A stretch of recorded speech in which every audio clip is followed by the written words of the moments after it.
Tuesday, March 12, 2024. Today on General Hospital. Heather gets shocking news about her future. Laura gives Sam some advice, and Blaze walks out on her mother after what she says to her. Please note that if you purchase something by clicking on a link within this story, we may receive a small commission of the sale.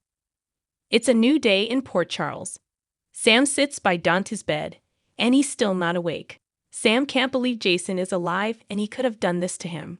Laura checks in, and Sam says Dante is the same, but her world is in pieces. Laura and Sam go outside to talk, and Sam says she has all these thoughts swirling around in her head. She can't focus and doesn't know what to do. She says 1 second she's hurt that Jason's out there a fugitive, but then she gets weepy that he's alive, and then she wonders where he's been all this time. Laura says it's complicated, and she loved him and had a child with him, but she is still in shock and can't see clearly right now. Sam is trying to keep it together for her kids, and she doesn't know how to help Danny process that his father might have shot Dante when she can't process it. Laura advises her to let the love for her children guide her. Sam thanks her for being here and for the advice. Finn gets assigned to a consultation from Portia, says, "Oh boy," and heads in to see Heather. Heather is busy yelling at Amy for having cold hands and lacking a sensitive touch, so she's thrilled to see a friendly face in Finn. Finn says his being here is not good news for her. Finn explains she has cardiomyopathy, a weak heart muscle, and she's not responding to the medication. Heather asks why the infectious disease specialist is checking out her ticker. Finn says he's been asked to rule out anything else since the cardiologist found nothing to indicate the cause of this. Heather complains she's in pain and distraught, and she can't concentrate on what he's saying. She asks if she can see her grandson, who was brought in sick last night. Finn can't just take her to see another patient. She cries she's worried sick about him. Finn says if she cooperates with him, he'll find out what he can for her. She tells him aside from the pain in her hip, she's been bloated for a few months. She also has had ringing in her ears and brittle nails. She asks if Finn can find out what is going on with her grandson now. Laura arrives and tells Finn she needs a moment alone with Heather, so he departs. Laura closes the door and the blinds and tells her that Ace is fine and has an ear infection. Heather doubts her grandson is fine given Cyrus and Ryan's twin are in his life, and that's not good for his childhood development. Heather wonders what her reason for dropping in is, if not to apologize for clocking her on her head. Laura says she's here to discuss Pentonville, and she is soon to be someone else's problem.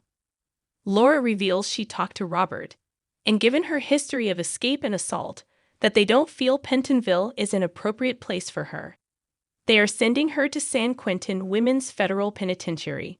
Heather begs Laura not to send her to California, but Laura has no choice as she's been a danger to Port Charles for years, so she has to put as much distance between her and the town. Heather cries about how they used to be friends. Laura explains that is what makes this so hard, and she struggles to understand how she went from being a mean girl to a killer. All she wants to make sure is that she can't hurt her family again. Heather says they are family because of Ace.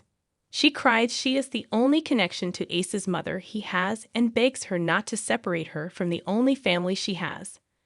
Laura informs her that Ace is no longer her concern, and she and Kevin are adopting him. Heather screams she'll die before she lets Laura and Ryan's brother raise her daughter's son. Laura says it's done, and she can rest easy knowing Ace will always be safe, but she can never see him again. Laura walks out leaving Heather in shock. In an elevator, Christina and Molly talk about Sam and the fact that Jason may be the one who shot Dante. They step off the elevator and run into Blaze. Christina didn't expect her to be here. Blaze says her girlfriend needs her, so where else would she be? Molly heads to get food, and Christina updates Blaze on her brother. She also says her family is here, so Blaze shouldn't feel the need to stay. Christina doesn't want to be an inconvenience. Blaze says her girlfriend is never an inconvenience. Christina notes that word is getting easier for her to say. Blaze wishes she could reschedule her morning to be with her, but she has to deal with her mom. She invited her to breakfast this morning. Christina offers to go with her as she needs backup. Blaze is shocked she would want to given the way her mother talked to her. Blaze appreciates the offer, but Christina needs to be here for her family, and she'll deal with hers. Christina says she'll be here when she gets back. Molly returns and notices Christina is a little down with Blaze gone.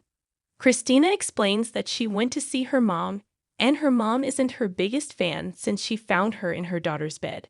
She fills her in on what went down, and that maybe her mom calling her to talk is a good sign. Molly hopes she's right.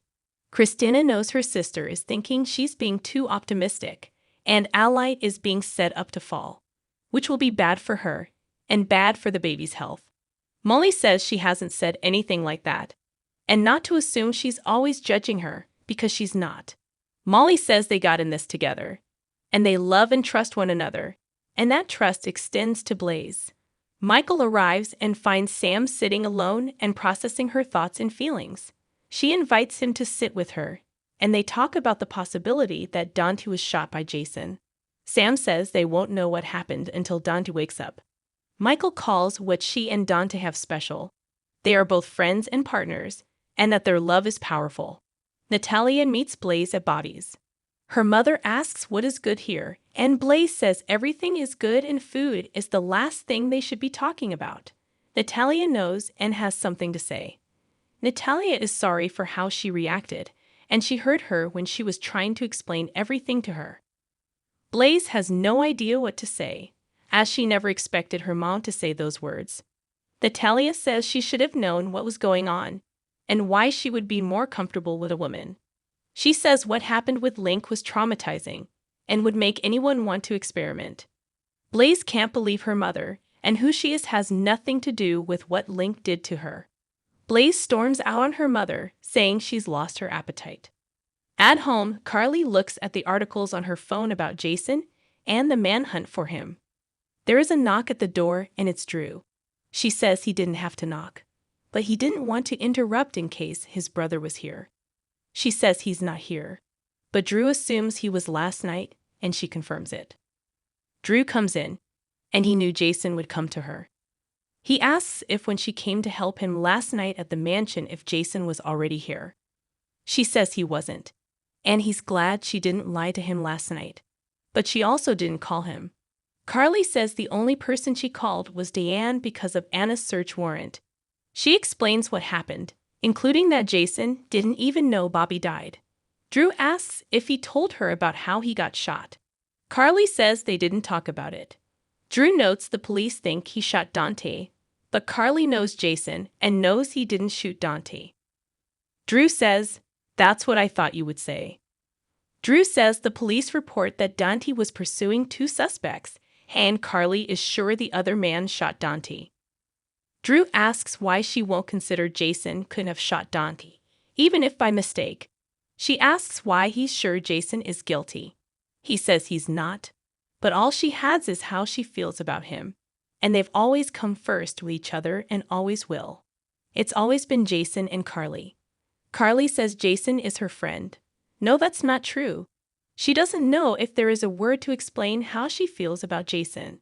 She insists that doesn't change how she feels about Drew. Drew knows she loves him, and she loved Jax and Sunny too, but none of them can take Jason's place in her life or her heart. He says Jason is the one she turns to, counts on, and who keeps her secrets. Carly cries that Jason's never failed her. Drew asks what about the last 2 years letting her think he was dead? Isn't that failing her? Jason wakes up in the Quartermain boathouse, and his wound is still bloody. He struggles in pain to get up. Danny walks in and is shocked to see his dad. He turns to leave, but Jason asks him to wait. He is in trouble and needs his help. Danny screams, "Why should I help you?" Jason swears on Danny's life that he didn't shoot Dante. Danny asks what he can do to help, and Jason asks him to grab a first aid kit from the house. Danny leaves to get it, and Jason asks him to close the door behind him. Jason pulls out a gun and sets it next to him. Danny returns with the kit, and Jason smiles at his son. Jason assumes he thought about calling the cops. Danny admits he did, but didn't because he said he didn't do it. Danny sees the gun next to Jason and panics, but Jason says the safety is on. Jason opens the kit and asks him not to tell his mother that he saw him or where he is. Danny asks why not. Jason can't explain it and needs him to trust him. Danny tells him okay. On the next General Hospital, Drew refuses to ride things out to the bitter end with Carly. At the Savoy, Selena fumes they've both been deceived. Also at the Savoy, Curtis has news to share with his dad. Danny goes to someone to ask a favor. Sam screams that she will never forgive him. Anna asks Sonny not to go after Jason. Jason tells Michael it wasn't fair of him to bring him into this.